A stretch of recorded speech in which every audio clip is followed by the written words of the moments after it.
Hope everyone's having a wonderful day out there on the YouTubeverse. I'm Darian, and you guys saw the Nergigante Spike Launch deck last time. Let's talk a little bit about that gameplay. So I've got 3 replays I think I want to show you all. It's going to be 2 Zero decks and 1 Denjin Renki deck. Just decks that I think are quite common, and you know what I decide to do. Talk about a little bit about that decision making. So let's get into them.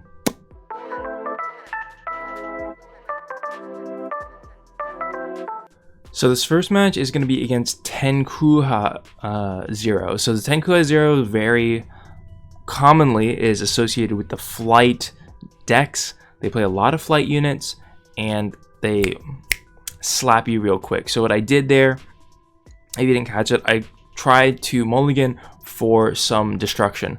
So I've got the ultimate price, and that is where I want to be because with their flight, we don't, trade as often with their units. It's hard to destroy them. You need to use your spells, and you need to sacrifice enough life to spike launch them. So you can kind of see here, I do manage to get just enough. So now we've got a full field. Hopefully our Dynamo on the top will trade there.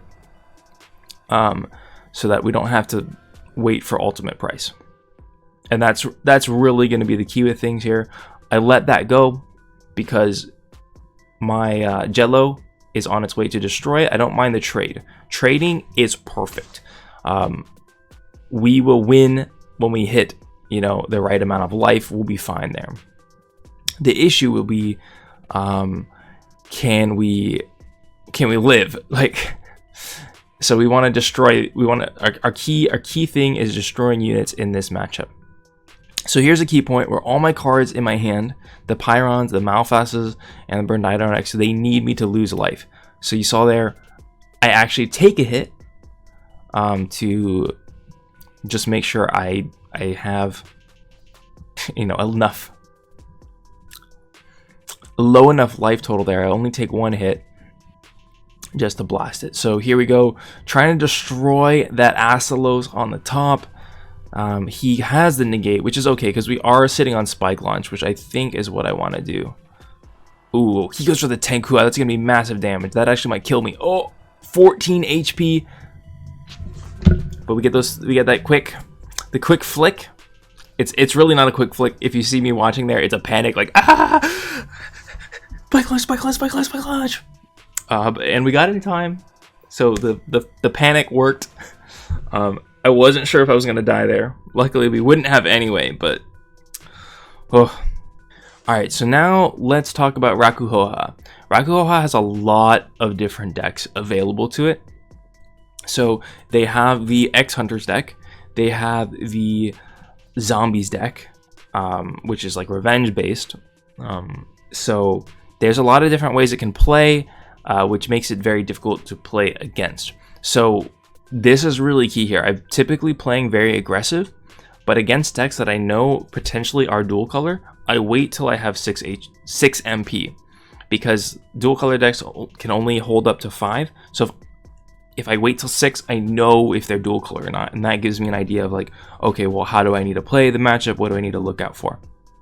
So in this case, he doesn't play anything, so I know that he is a single monocolor purple deck. He's probably the X Hunters control deck, or like we see here, he is a Resonite style deck. So Rakuhoha comes in all sorts of styles, and I'm just trying to like get rid of this Ibuki here, because if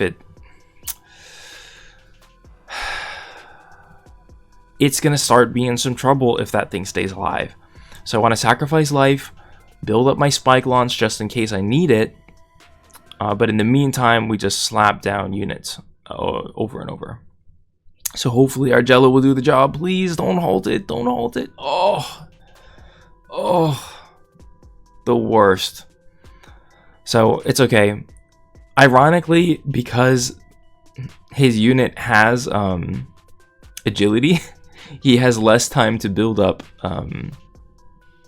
MP. So what I'm going to do here is I'm actually going to use Alexia to block, because it instantly does the 3 damage. I don't want to give him any more time to build up spells and MP. And now that I'm 15, especially important, we can also start playing out our Pyrons, and if we draw the Malphuses, like, we're at the right MP total for this. So lose guys there, and you know, I'm like, okay, well, we've got a good amount of HP sacrifice. We can spike launch. Don't hit both of them, unfortunately. Very sad, but it's okay.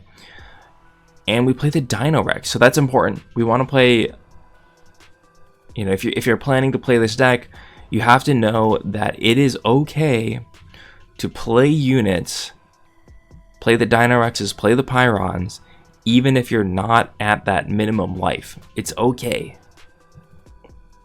You just need to play cards sometimes, and that's just how the story goes.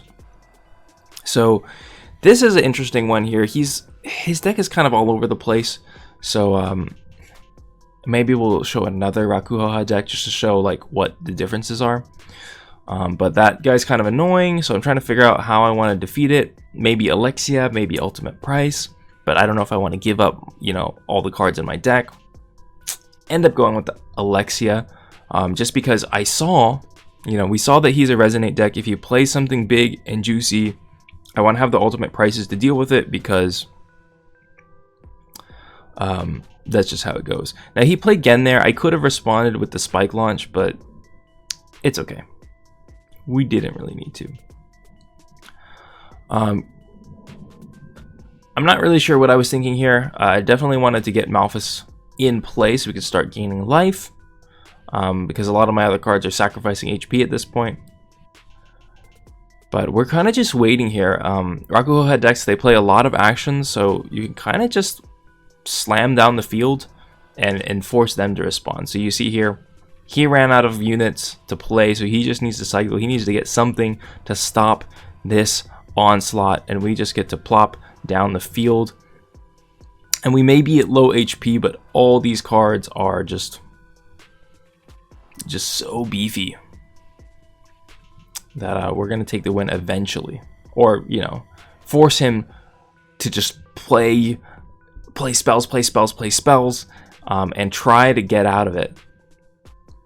So yeah, now we just chill. This is typically how the end of games versus any Rakuhoha deck looks like, because they're kind of running out of cards, and we are just sitting on a lot of units, high health units that the Rakuhoha can't really get rid of. And so he managed to wipe my field, but I'm gonna go ahead and wipe his back, and he's gonna be struggling to block both these units. There we go.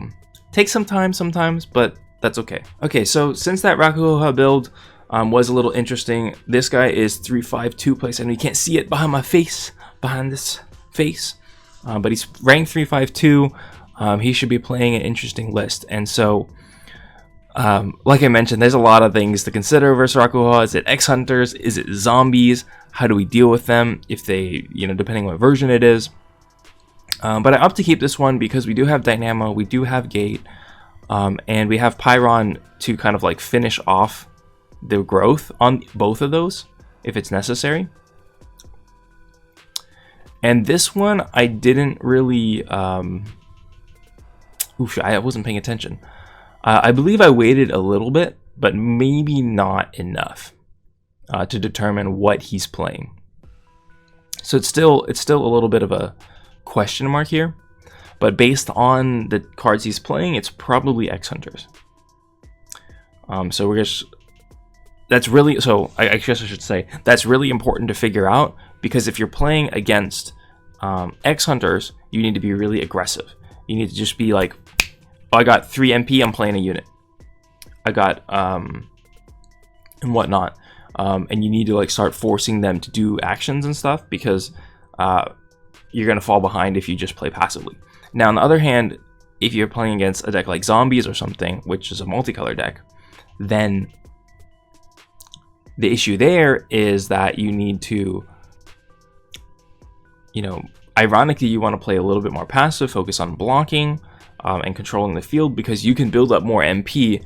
So you can kind of like burst them down and be like, oh, you know, I've got a larger store of MP. They're forced to play, so you get to sit back and see what they do and counter. So that's the advantage you get as a monocolor deck. So you can see here a strategy I'm employing is ignoring that call-in, because I don't really care how much damage I take. I want to get damage in on them, and it's forces the opposing Rakuhoha player to respond to these units, because there's nothing blocking them. So you see he's got to play, and after all this stuff, we're sitting on a huge lead. He's got 2 to our 4, I guess 5 MP. So even though all he's doing is like bouncing our stuff, like he just keeps playing cards, and that's kind of where we get the advantage in this match. So we are waiting a little bit here. Don't ask past Durian what he was doing. I really don't know. But now we got Spike Launch online, and you go see he keeps playing those things. So it's like he spends 2 mana to get rid of my unit, which is like fine, because now he spends the 3 to play the Foresight. Like, of course, he's building up his memory count. He's up to 11, which is brutal, because I'm like, okay, well, 15 is the X Hunters. That's no good. But we really don't need to like worry too much about things. Our Spike Launch count, on the other hand, is only 3, so I figure I might as well use it to get rid of that call-in, because to be frank, I don't know what else I'm going to use it for. So here we're at that awkward 18. Luckily, Birkin's going to come into play, drop us down to 15, so our Pyrons go online, and more spells coming out from the opponent, just trying to get things. It sucks that Birkin dies to that, but it is what it is. So again here, just playing aggressive. Now that I've drawn an ultimate price, though, you see that. Now that I've drawn an ultimate price, I am thinking like maybe I'll slow down my unit playing so that I can have ultimate price response mana, but it's probably not worth it. It's probably better to just fill the field so that when he Rakuhohas, the damage gets split even more. So there you go. Lower the chances that he can kill any units with his Rakuhoha, right? 12 damage, 15 HP there. If he splits it all evenly, we all live. So I'm feeling okay about that. And as you can see, this is where it's really happened. We got that Malfest down in time to absorb some damage. Unfortunately, lost all our other units. But it's okay, because we're sitting on a lot more units, and he is starting to struggle. No units on the field. We're sitting on a Spike Launch. It's only at 6, but that's probably enough to deal with whatever he's got. Like, boom, Dante comes down. I'm not even going to wait to try to, like, you got to respond quickly to those, because if he flips, it's not fun. And now he's gonna lose there. Boom. Yes. Okay, so now you guys saw how to deal with the X Hunters. You saw how to deal with kind of another style of Zero as well. And finally, potentially the scariest deck for this deck. I said this deck a lot. The scariest opponent for our Spike Launch deck is Ryu Denjin Renki, because we hurt ourselves and all they care about is going and burning all our HP, right? We somehow managed to beat this guy twice. Poor man, we played the same guy twice. But thank you, because I appreciate you being the sacrificial lamb to me to get 1900. But this you know is very similar to X Hunters, right? Denjin is a very action-heavy deck, and we want to just go as quick as possible. Again, waiting until like 5.5, 6, figure out what is going on here, and then plopping down units. Are they dual color? Are they not? You know, Trust Amid Suspicion, great card, but doesn't quite kill our Dynamo. Hopefully we can get out something. No! That stupid guy. Stupid Lagiacrus. So what I go here is I do the William Birkin to trade. It's a small thing that makes it so that I don't have to sacrifice another unit's HP to kill the Lagiacrus later. Like it's a small thing, but it ends up being important. William Birkin also gets to trade into that Ashley up on the top, which is important because I don't want her continuing to destroy, you know, increase my opponent's spells like that. He's just slamming spike launches at my face, slamming headshots at my face, trying to build up his Denjin Renki and drop us way super low. Luckily for me, this turns on a lot of my other units, so I opt to go for Pyron here. It's important to keep in mind that Denjin is pretty good at wiping the field, so we can save the Malphus later. Denjin comes online a little bit slow. I played a lot of Denjin, so I would have liked to see him drop the Force Spear and then Denjin, so that he gets the three wide. But he does have Incendiary Device, which is going to do 6 damage to all my units now. So this is where the one Selfish Predation is coming in handy, giving me a little bit extra life, even though he sneak attacks. But now we can drop down the Malphus. We've got Spike Launch backup, kill anything he tries to block with, and just go to town. What's he got? What's he got? Okay, this one, we just gotta pray that it doesn't kill Malphus. Good stuff, Malphus. Good stuff. And now I'm a little unsure what to do here. That's what we're doing. That's what we're doing. I'm a little unsure, mostly because I don't know if I want to sacrifice the life to go down to 10, because it's pretty dangerous. But if I do, then it will turn on the Dino Rex and I can just get a fat field going. So I could have been really greedy there and dropped the Birkin just to just to finish off the game. That's super cheeky, but we just had too much MP, too many units on the field for him to deal with, for him to control up, and you know, our life goes down in the beginning, and then eventually their life catches up and surpasses our deficit. So that's kind of how you deal with Denjin Renki, and just pray that they can't blast you into little bits. So that's the gameplay for Nergigante Spike Launch that I've been using this season. I hope you all enjoyed it, learned something, take some notes. I definitely, you know, saw some things that I could have done even better too, like that William Birkin cheese kill against Denjin Renki. I got to keep that in mind. But yeah, I like the deck. It's all about getting trading with your units and making sure you have the right removal in your hand to deal with your opponent's pesky threats. And Spike Launch definitely does a good job at controlling things as well. So that being said, I hope you all have a wonderful day. Stay safe out there, and keep on learning and keep on having some fun with me. I'm probably done with ranked for this ladder. 1900 was my goal, so it's party time, and we'll be chilling in free matches, just trying out decks, seeing what other people playing, and just having some fun there. So enjoy your ranked ladder. I will see you all in another video.